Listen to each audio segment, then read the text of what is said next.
ಸನ್ಯಾಸಕ್ಕೆ ಸಮ್ಮತಿ. ಶಂಕರರಿಗೆ 8ನೆಯ ವಯಸ್ಸಿನ ವೇಳೆಗೆ ಅಪಾರವಾದ ವಿದ್ಯೆ ಜ್ಞಾನ ಲಭಿಸಿತ್ತು. ಪುಟ್ಟ ಶಂಕರನ ಪ್ರತಿಭೆ ಕಂಡಾಗ ಆರ್ಯಾಂಬೆಗೆ ಅದೆಷ್ಟೋ ಹಿಗ್ಗು.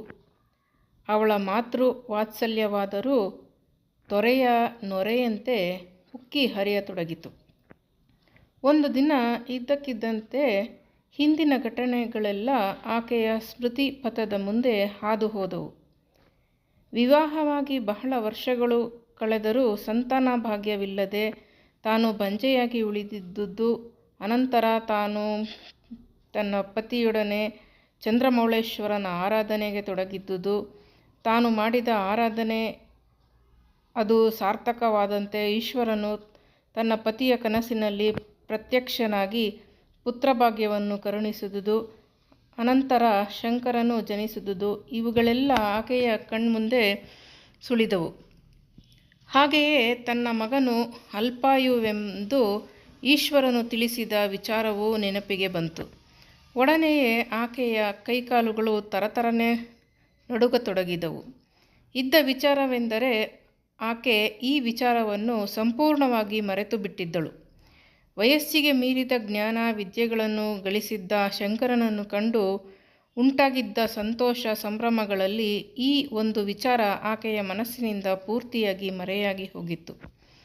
ಮಗನ ಜಾತಕವನ್ನು ಜ್ಯೋತಿಷ್ಯರಲ್ಲಿ ತೋರಿಸಿ ಗ್ರಹ ದೋಷಗಳೇನಾದರೂ ಇದ್ದರೆ ಅರಿತು ಶಾಂತಿ ನಡೆಸಬಹುದೆಂದು ಆ ಕ್ಷಣವೇ ಆಕೆ ನಿರ್ಧರಿಸಿದಳು.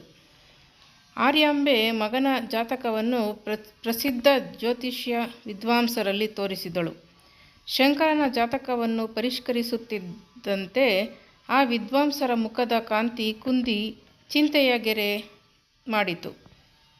ಮೂಡಿತು. ಅದನ್ನು ಗಮನಿಸಿದ ಆರ್ಯಾಂಬೆ ಗಾಬರಿಗೊಂಡು ಕೇಳಿದಳು, ಇದೇಕೆ ಹೀಗೆ ಚಿಂತಾಕ್ರಾಂತನಾಗಿರುವಿರಿ? ನನ್ನ ಶಂಕರನಿಗೇನಾದರೂ ಅನಿಷ್ಟ ಸಂಭವಿಸುವುದೇ? ಜ್ಯೋತಿಷ್ಯರು ಇದ್ದ ವಿಚಾರವನ್ನು ತಿಳಿಸಬೇಕಾಯಿತು.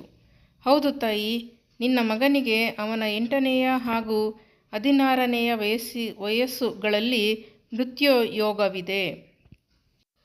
ಲೋಕದ ರೂಢಿಯಂತೆ ಮಗನ ಮದುವೆ ಮಾಡಿ ವಂಶೋದ್ಧಾರಕನೆನಿಸುವ ಮೊಮ್ಮಗನನ್ನು ಕಾಣಲು ಹಂಬಲಿಸುತ್ತಿದ್ದ ಆರ್ಯಾಂಬೆಯ ಹೃದಯಕ್ಕೆ ಜ್ಯೋತಿಷ್ಯರು ಹೇಳಿದ ಮಾತು ಕೇಳಿದಾಗ ಸಹಿಸಲಾಗದ ಪೆಟ್ಟೇ ಬಿದ್ದಿತು.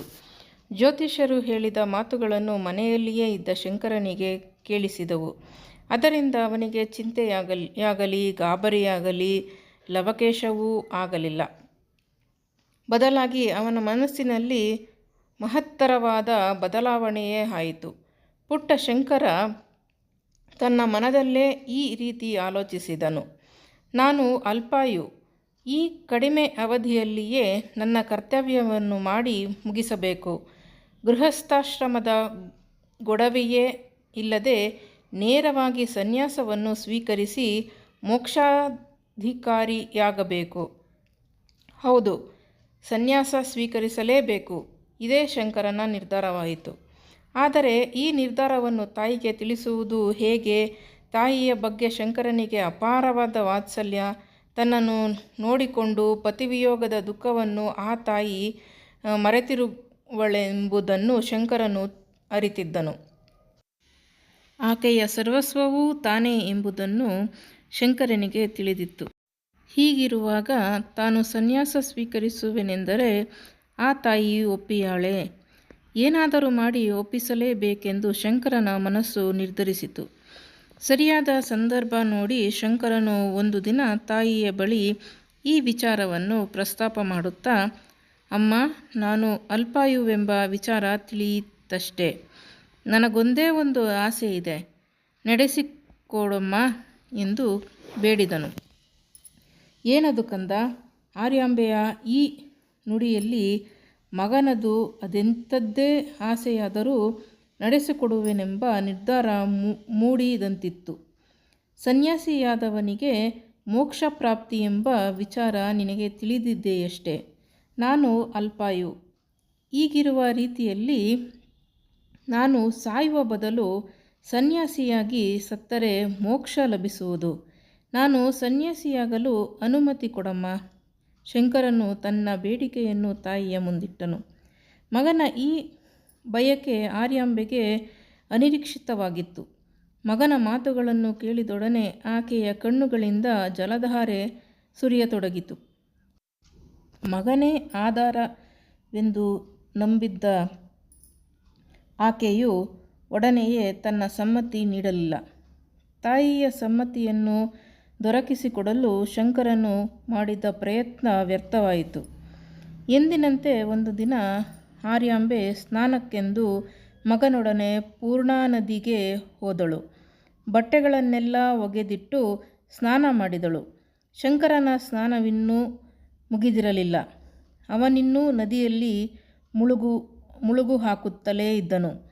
ಇದ್ದಕ್ಕಿದ್ದಂತೆ ಮೊಸಳೆಯೊಂದು ಶಂಕರನ ಬಳಿಗೆ ಬಂದು ಅವನ ಕಾಲನ್ನು ಹಿಡಿದು ನದಿಯೊಳಗೆ ಎಳೆಯತೊಡಗಿತು. ಜೀವ ಉಳಿಸಿಕೊಳ್ಳಲು ಶಂಕರ ತನ್ನ ಪ್ರಯತ್ನವನ್ನು ನಡೆಸಿಯೇ ಇದ್ದನು.